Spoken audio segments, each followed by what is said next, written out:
আসসালামু আলাইকুম ভিউয়ার্স, একে ইলেকট্রনিক্সের পক্ষ থেকে আপনাদেরকে স্বাগত। ফ্রিজ কি কারণে সমস্যা হয়, বিশেষ করে যে ফ্রিজে যে কম্প্রেসারগুলো আছে এগুলা কি কারণে নষ্ট হয়ে যায়। এই যে দেখুন আপনার নতুন একটি ফ্রিজ, পুরোপুরি নতুন ফ্রিজ। দেখুন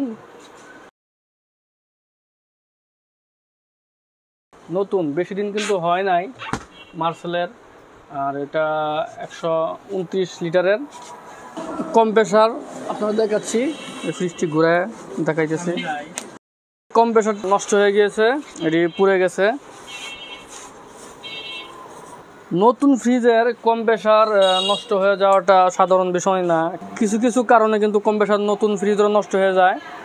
বিশেষ করে এই 12 শিফটের নিচে যেগুলো ফ্রিজ আছে এগুলা বেশিরভাগই কম্প্রেসার নষ্ট হয়ে যায়।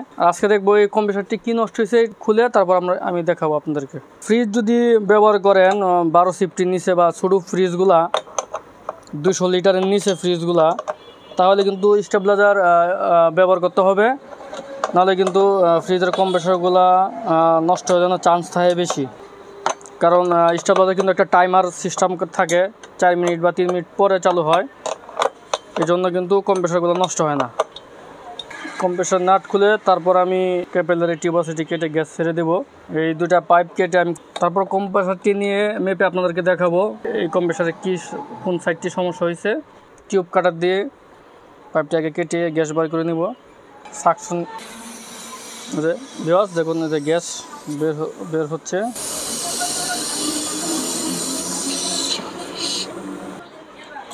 কাটা কমপ্লিট। আর এখন এই ডিসচার্জের যে টিউবটা সেটা কাটবো। দূরে কাটতে হবে, না হলে আবার জ্বালাই করতে সমস্যা হয়। যে এটাও কেটে ফেলেছি।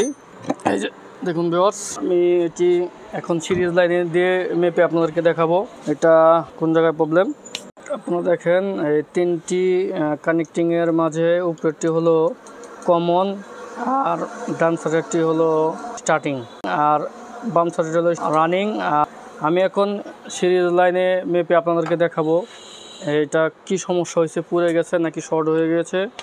দেখুন ভিউয়ার্স, আমি এখন এই যে সিরিজ লাইনে লাগাচ্ছি, এই যে বাল্ব জ্বলছে। আমি এটা কমনে ধরবো, যে কমনে ধরে তারপর আমি স্টার্টিংয়ে লাগালাম। দেখুন সিরিজে কোনো কাজ করতেছে না।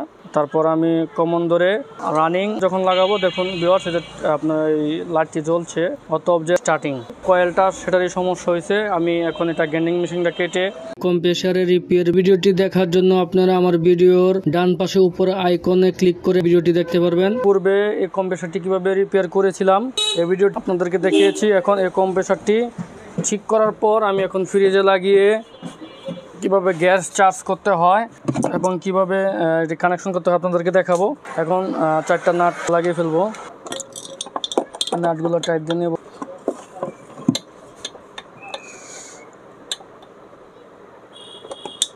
টাইট দেওয়া শেষ। টাইট দেওয়ার পর ডিসচার্জের লাইনটি আমি জ্বালাই করে নেব প্রথমে। এই যে আপনি দেখুন একদম এই পাইপটি এটার ভিতরে ঢুকে দিয়েছি।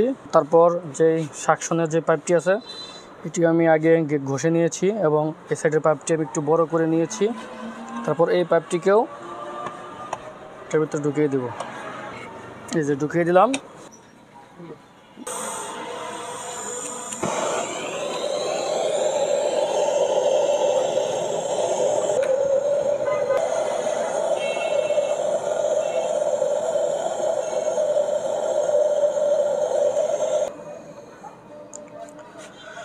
ভালো করে জ্বালাই করে নিলাম, আপনারা দেখুন একদম ক্লিয়ার। তারপর এই সাইডটি জ্বালাই করে নেব। জ্বালাই করার পূর্বে যাতে আশেপাশে যাতে হিট না লাগে জন্য যে ফাইবার পেপার আর কাঠ দিয়ে নিয়েছি।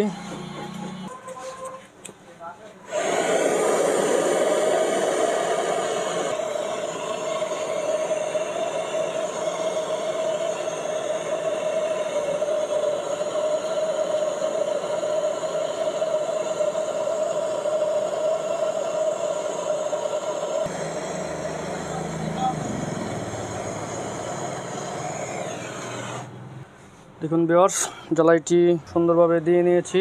তারপর প্রথমে যে ফ্রিজের ভিতরে থার্মোস্টেটের যে লাইনগুলো ঢুকছে এগুলো লাগিয়ে নিব। এটা প্রথমে লাল, তারপর যে ক্রিম কালার আছে ক্রিম কালারটা, তারপরে যে গ্রাউন্ডের কালার গ্রাউন্ড, আর তারপর এটা নিউট্রাল, তারপর গ্রাউন্ড এই হলুদটা এই গ্রাউন্ডের সাথেই, তারপর ক্রিম কালারটার সাথে যে লাল কালারটা, আর এটা হলো নিউট্রাল, এই নিউট্রালের সাথেই দিতে হবে। আমার এই জায়গায় লাইন কানেকশন করা শেষ, আমি এখন এটি এই জায়গায় কানেক্ট করে দেব।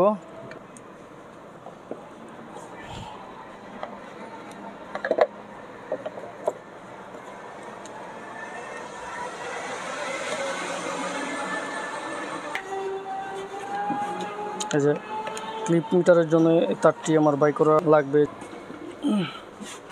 এটা নিচে রাখি, আমি বাল্ব লাগিয়ে নিব, কারণ আমি এখন এটাকে -30 PSI সাকশন করব। সাকশন করে তারপর গ্যাস ঢুকাবো।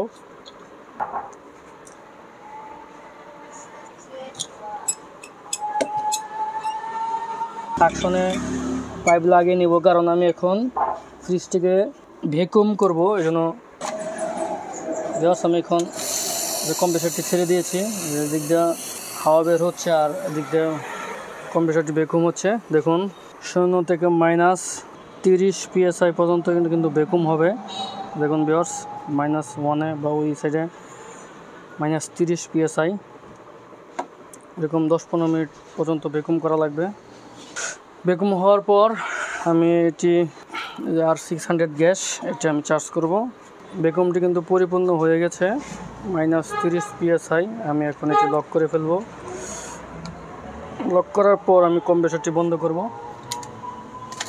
এখন আর এই জায়গায় কম্প্রেসারের কাজ নেই।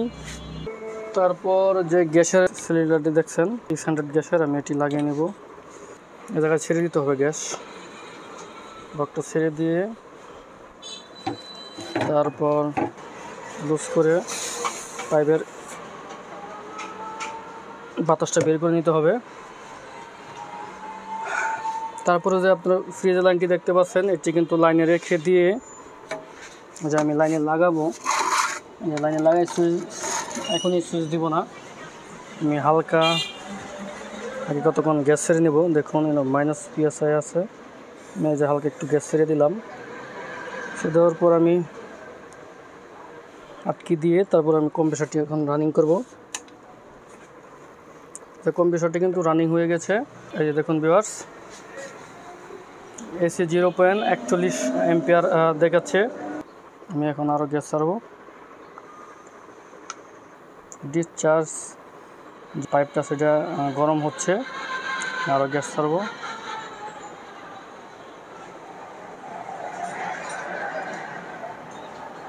কম্প্রেসার রানিং করার সময় দেখবেন আস্তে আস্তে এটা কমে যাবে, আরও খানিকটা গ্যাস দেব।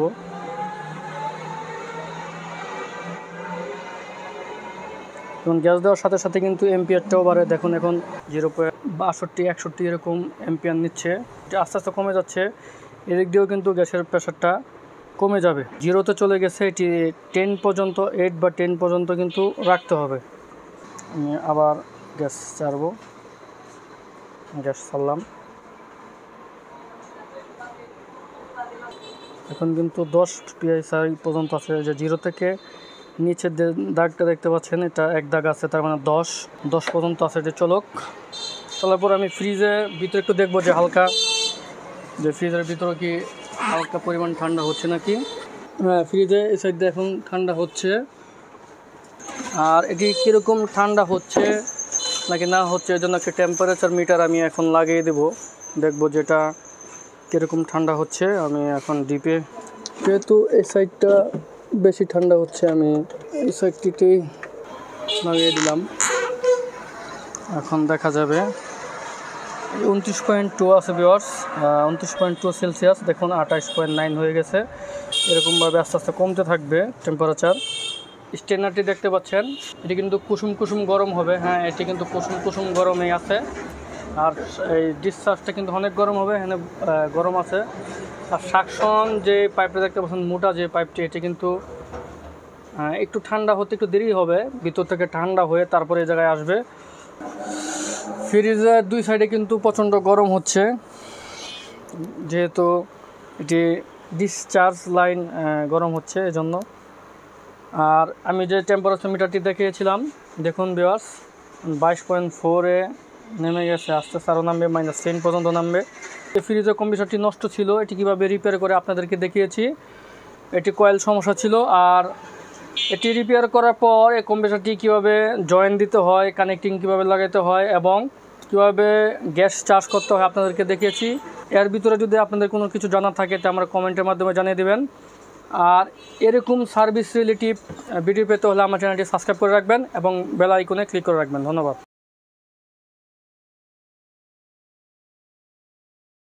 তুলি নষ্ট হয়ে গেছে তো এই জন্য আমি স্ক্রুড্রাইভার দিয়ে তুলি বানিয়ে লাইছি।